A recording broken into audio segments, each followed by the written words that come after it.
Hey, Mel, what's up? Oh, hi, Troy. How are you? What's wrong, Mel? Are you crying? Yeah, I've been crying a bit these past couple of days. Whoa, Mel, why are you crying? Well, because I've been feeling a little sad. Is that okay if I cry when I feel a little sad? Absolutely. We all should cry when we feel sad. Well, for sure, absolutely, for sure. And thanks for telling me that, Troy. I appreciate that reminder. Sometimes people cry fake tears. Did you ever see that happen? Yeah, I think I have.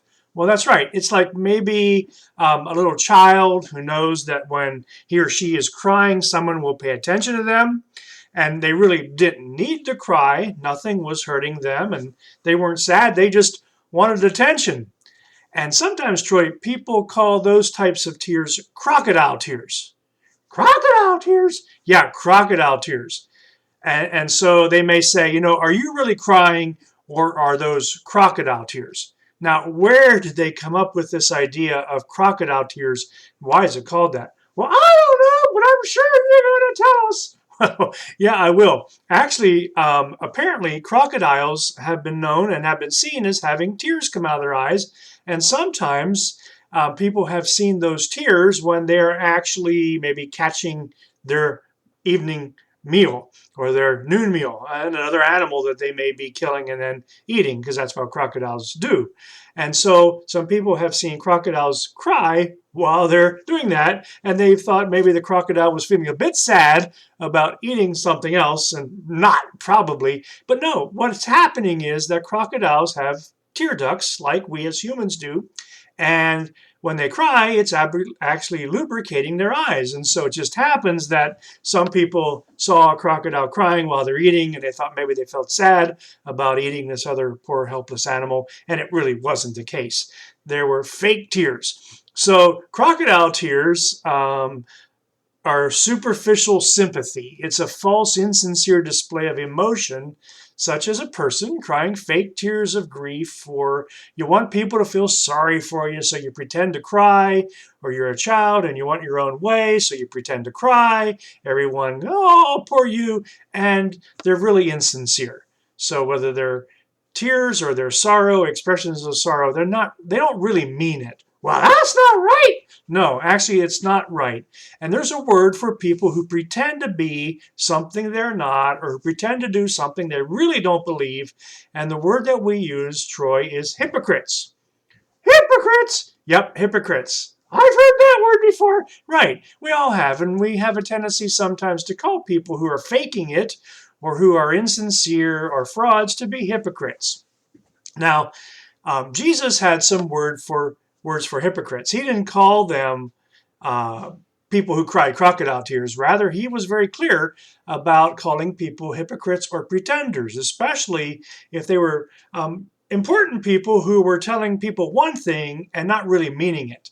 So like in Matthew 23, Jesus says this to some of the teachers and the Pharisees: how terrible it will be for you, teachers of the law and Pharisees, you pretenders. Some versions say, you hypocrites, you pretenders, you shut the door of the kingdom of heaven in people's faces.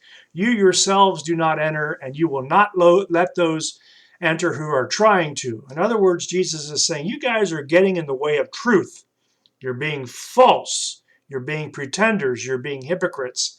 And he goes on in Matthew 23 to say this: how terrible for you, teachers of the law, you pretenders. You are like tombs that are painted white. You look beautiful on the outside, but on the inside you're full of the bones of the dead, of the impure and the unclean. You pretend to be what you are not. So people who cry crocodile tears are pretending to be something that they're not really feeling. Troy, you understand that? Yeah, I do. Okay, so we should not want to be someone who fools people. 1 John 2:9 says, suppose someone who claims to be in the light but hates a brother or a sister. You know what? They are still in darkness. They're not really walking in the light. They're in darkness. We feel sorry for them, really. And for me and for you and for all of our friends, I hope that we want to be sincere in all that we do. And we're reminded of that in Titus chapter 2, verse 7 in the New Testament, where Paul writes to Titus and says, do what is good. Set an example for them in everything. And when you teach, be honest and serious. You know what, Troy? When I cry, when you see me crying, I really am crying. I never try to fake my crying just so somebody feels sorry for me. So no, I don't want to be accused of crying crocodile tears. Yeah, me neither. Well, that's right. And I hope many of our friends want to be sincere and serious in what they do and not try to fool people and be pretenders, right? So today, we ask that for you. Be sincere and serious in who you are as a person. Don't try to fool people in having them think that you're something you're not, or crying crocodile tears when you're not really sad. So I hope that that's a good word for today. It is! All right, thanks, Troy. Well, let's wish our friends a day filled with joy and a day filled with peace. Hey, bye!